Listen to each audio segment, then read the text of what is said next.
Hello everyone, welcome to my channel, it's Kritika. So आज हम अपना वही सेम चैप्टर आगे कंटिन्यू करने वाले हैं। क्लास 9th की पॉलिटिकल साइंस की बुक है, उसका चैप्टर फर्स्ट है। काफ़ी इंटरेस्टिंग चैप्टर है। इसमें हमने डेमोक्रेसी के बारे में काफ़ी कुछ पढ़ लिया है। इससे लास्ट वाली जो वीडियो थी उसके अंदर हमने आर्ग्यूमेंट अगेंस्ट डेमोक्रेसी पढ़ा था कि जो डेमोक्रेटिक गवर्नमेंट है उसके अगेंस्ट क्या क्या चीज़ें हो सकती हैं, मतलब वो क्यों अच्छी नहीं होती है। आज की वीडियो हम ये देखेंगे कि डेमोक्रेटिक गवर्नमेंट अच्छी क्यों है, मतलब उसके फेवर की बात, यानी कि यहाँ मेरिट्स की बात की जाएगी डेमोक्रेटिक गवर्नमेंट के। तो let's start it. Arguments for democracy. चाइना's famine of 1958-96 was the worst recorded famine in the world history. Nearly 3 crore people died in this famine during those days. अब देखो, पहली बात ये, हम लोग इस वाली बुक में जो मेन टॉपिक्स हैं, मतलब मेन लाइंस है ना, उन्हें डिस्कस करेंगे क्योंकि चैप्टर अभी रिटन में काफ़ी लंबा है, लेकिन जो मेन समअप है बस हम वही कवर करेंगे। तो यहाँ पर जो हाईलाइटेड लाइंस हैं हम वो आज के क्लास के अंदर डिस्कस करने वाले हैं, जिससे कि हमें जो मतलब समअप है, जो मेनली चैप्टर में आगे बचा क्या है, वो जो कहना चाहता है वो पता चल जाए। तो यहाँ पर पहली चीज़ दी हुई है, चाइना के अंदर फेमाइन आया था। फेमाइन मतलब होता है सूखा आ जाना। 1958 से 61 में एक बहुत बुरा फेमाइन आया था, वहाँ पर सूखा पड़ जाना, एक तरह से ये मान लो भूखमरी हो जाना, ठीक है। Nearly 3 crore people died in this famine. 3 crore लोग यहाँ मर गए थे इस फेमाइन के अंदर। काफ़ी सारे लोग, 3 करोड़ के करीब लोगों की डेथ हुई थी। इंडिया की जो कंडीशन थी उस टाइम पे, इंडिया की कंडीशन कुछ ज़्यादा अच्छी नहीं थी। India economic condition was not too much better than China, but या इंडिया की जो कंडीशन है ना वो इतनी बुरी नहीं थी जितनी कि चाइना की है। डिफरेंस क्यों ऐसा था?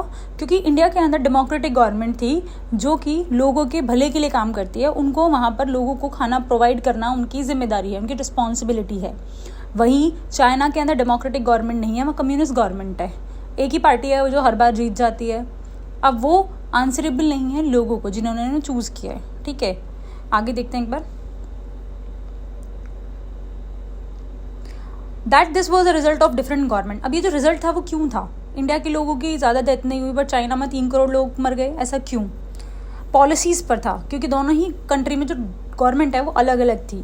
The existence of democracy in India made the Indian government respond to food scarcity in a way that the Chinese government did not.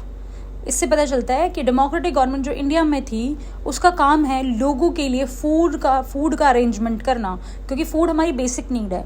Government को हमने चूज़ इसलिए किया है ताकि वो हमारे लिए काम करे। तो गवर्नमेंट रिस्पॉन्सिबल है हम लोगों की स्कार्सिटी, जिस चीज़ की कमी है उसको फुलफिल करने में। बट चाइनीज़ गवर्नमेंट ऐसा नहीं है, वहाँ पर कहीं से कहीं तक भी गवर्नमेंट को प्रेशराइज नहीं कर सकते। They point out that no large-scale famine has never taken place in independent and democratic country. If China true had multiple elections, an opposition party, and a press free to criticize the government, then so many people may not have died in the famine. अगर China के अंदर multiple party वाली government होती, multi party government होती वहाँ पे, तो कोई ना कोई ऑपोजिशन होता। ऑपोजिशन मतलब विपक्ष होता। विपक्ष क्या करता है? जो रूलिंग पार्टी होती है, यानी कि ऑपोजिशन का काम होता है रूलिंग पार्टी की गलतियाँ निकालना, जो वो गलत कर रही है। कोई भी प्लान या पॉलिसीज़ लाई जाती हैं उनको क्रिटिसाइज़ करना अगर वो लोगों के फेवर में ना हो। बट चाइना के अंदर कोई भी ऑपोजिशन पार्टी ही नहीं थी। इंडिया के अंदर ऑपोजिशन पार्टी होती है जो रूलिंग पार्टी की कमियाँ निकालती है, और रूलिंग पार्टी को कैसे भी करके लोगों के भले के लिए काम करना पड़ता है कहीं ना कहीं। Democracy is better than any other form of government in respond to the need of people. इससे पता चलता है कि डेमोक्रेटिक गवर्नमेंट जो है वो बेटर फॉर्म ऑफ गवर्नमेंट है, क्योंकि वो लोगों को रिस्पॉन्ड करती है, आंसरेबल है लोगों के लिए, क्योंकि लोगों ने उन्हें चूज़ किया है। दैट्स वाई हम लोग सिर्फ मेन पॉइंट इसमें डिस्कस करने वाले हैं। आगे देखते हैं। डेमोक्रेटिक, अब यहाँ पर जो हमारा पहली मेरिट है, यानी कि पहला जो फीचर है डेमोक्रेटिक गवर्नमेंट के लिए फेवर की बात कह रहा है, वो क्या है? Democratic government is a better government because it is more accountable form of government. जो डेमोक्रेटिक गवर्नमेंट है वो मोर अकाउंटेबल फॉर्म ऑफ गवर्नमेंट है, मतलब बहुत ज़्यादा ऐसी गवर्नमेंट है जो आंसरेबल है, जो टिकेगी, मतलब एक तरह से मान के चलो ऐसी गवर्नमेंट जो अकाउंटेबल है लोगों के लिए, ठीक है। आगे देखते हैं। तो ये पहली इसकी वो थी, मतलब आर्ग्यूमेंट था फेवर में, डेमोक्रेसी के फेवर में था ये। अब नेक्स्ट देखते हैं। Democracy is based on consultation and discussion. A democratic decision always involve many person discussion and meetings. अभी नेक्स्ट जो बात बोली जा रही है इसमें है जो डेमोक्रेटिक गवर्नमेंट है वो कंसल्टेशन और डिस्कशन से बनती है। जब कभी इलेक्शंस होते हैं तो काफ़ी सारे लोग अपने कैंपेन्स करते हैं, मैनिफेस्टो निकाला जाता है, बहुत बड़ा एक प्रोसीजर होता है। और जब कभी डेमोक्रेटिक गवर्नमेंट कोई फैसला लेती है, कोई लॉ बनाती है, कोई भी एक्ट लेकर आती है, तो वो काफ़ी लंबे एक प्रोसीजर से होकर गुजरता है, जिसके अंदर बहुत सारे कंसल्टेशन, डिस्कशंस, आर्ग्यूमेंट्स, सब चीज़ें होती हैं। तो इससे पता चलता है जो डेमोक्रेटिक गवर्नमेंट डिसीजन लेगी वो कैसा होगा, वो लोगों के भले के लिए होगा, और अगर उसमें कोई कमियां होंगी तो उसको भी सुधारा जाता है। Those democracy improve the quality of decision making. इससे क्या होता है, इससे जो डिसीजन मेकिंग क्वालिटी है वो इम्प्रूव होती है, उसके अंदर कम चांसेस होते हैं किसी चीज़ के ख़राब होने के। मतलब जो डिसीज़न है बहुत रेयर चांस होंगे उस डिसीज़न के ख़राब होने के लोगों के फेवर में।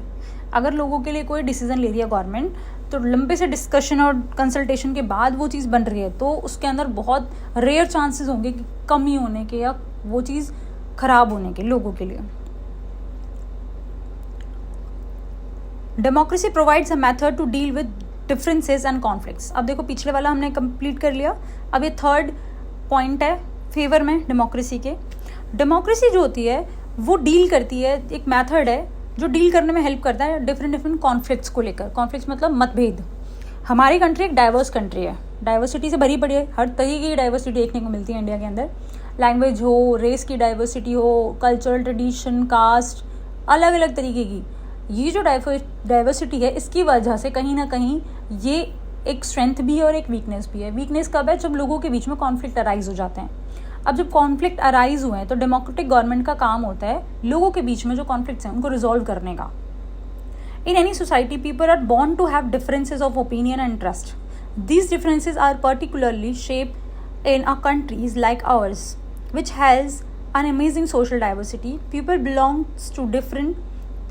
to different regions, speak different languages, practices different religion and have different caste. They look at the world very differently and have different preferences. हमारी कंट्री में भी यही है। हमारी कंट्री के तो सोसाइटी के अंदर हर तरीके के डिफरेंसेस हैं। अब ये डिफरेंसेस होने की वजह से क्या है, लोगों के अंदर कहीं ना कहीं एक दूसरे को लेकर प्रीजुडाइज हो गया, स्टीरियोटाइप हो गया, डिस्क्रिमिनेशन हो गई, इस तरह की चीज़ें आएंगी। लेकिन डेमोक्रेटिक गवर्नमेंट जो होती है वो इन सभी चीज़ों से डील करना अच्छे से जानती है। लोगों के बीच में अगर कॉन्फ्लिक्ट्स होते हैं तो उन्हें रिजॉल्व करना भी जानती है। सो इससे पता चलता है कि डेमोक्रेटिक गवर्नमेंट जो है वो पीसफुल सोल्यूशन निकालने में हेल्प करेगी। Democracy provides the only peaceful solution to this problem. In democracy no one is a permanent winner, no one is a permanent loser. Different groups can live with one another peacefully. In diverse country like India, democracy keeps our country together. Democracy के अंदर पता चलता है कि भाई सभी लोग बराबर हैं, पीसफुल हैं, कोई भी यहाँ परमानेंट नहीं है, ठीक है। और जो इंडिया की डाइवर्सिटी है उसको बनाए रखने के लिए डेमोक्रेसी बहुत ज़्यादा हेल्प। आगे देख लेते हैं। Democracy enhance the dignity of citizens. तो ये जो ऊपर हमने अभी इतना बड़ा डिस्कशन किया उसका जो समअप था वो यही था कि डेमोक्रेसी जो है लोगों के जो डिग्निटी है उसको इन्हांस करने में काम आती है, बहुत ज़्यादा हेल्पफुल है, ठीक है। आगे देख लेते हैं, आगे डिस्कशन करना है इस वाले चैप्टर पे। अब लास्ट जो इसका पॉइंट है यानी कि फेवर में डेमोक्रेसी के, वो ये है, democracy is better than other form of government because its allow us to correct its own mistakes. इससे समझ आ रहा होगा कि क्या कहना चाह रहे हैं हम। डेमोक्रेसी जो डेमोक्रेटिक गवर्नमेंट जो होती है वो कभी परमानेंट नहीं होती। भाई लोगों को अगर गवर्नमेंट का काम अच्छा लग रहा है तो हो सकता है उसे दोबारा इलेक्ट किया जाए, लेकिन अगर वो गवर्नमेंट ठीक से काम नहीं कर रही है, लोगों के फेवर के लिए नहीं कर रही है और कुछ ऐसी चीज़ें कर रही हैं जो कि कॉन्स्टिट्यूशन के खिलाफ है, तो क्या होगा, लोग अगले बार जब कभी भी इलेक्शन होंगे तो कभी उस इंसान को दोबारा वोट देगी नहीं। तो इसीलिए लोग अपनी मिस्टेक्स को वहाँ क्या कर सकते हैं, रेक्टिफाई कर सकते हैं, चेंज कर सकते हैं प्रेफरेंस को। तो हमें मौका मिलता है अपनी जो मिस्टेक्स हैं उनको करेक्ट करने का। डेमोक्रेटिक गवर्नमेंट जो है वो कभी परमानेंट ही नहीं होती भाई। इसमें क्या है, आप हर 5 साल में इलेक्शन जब होंगे तो आप अपने फेवरेट कैंडिडेट को वोट करके चेंज कर सकते हो गवर्नमेंट को। क्यों? क्योंकि अगर हो सकता है उसने आपके फेवर के लिए काम ना किया हो तो आपके पास पूरा राइट है उसे चेंज करने का। ये कुछ वो थे आर्ग्यूमेंट्स फेवर में डेमोक्रेसी के। तो आई होप आपको ये चीज़ समझ आई होगी। तो आज की क्लास के लिए इतना ही, बाकी हम नेक्स्ट क्लास में कवर करेंगे। अगर आपको ये वीडियो अच्छी लगी हो then please like, comment and subscribe my channel and share this video with your friends. Bye bye.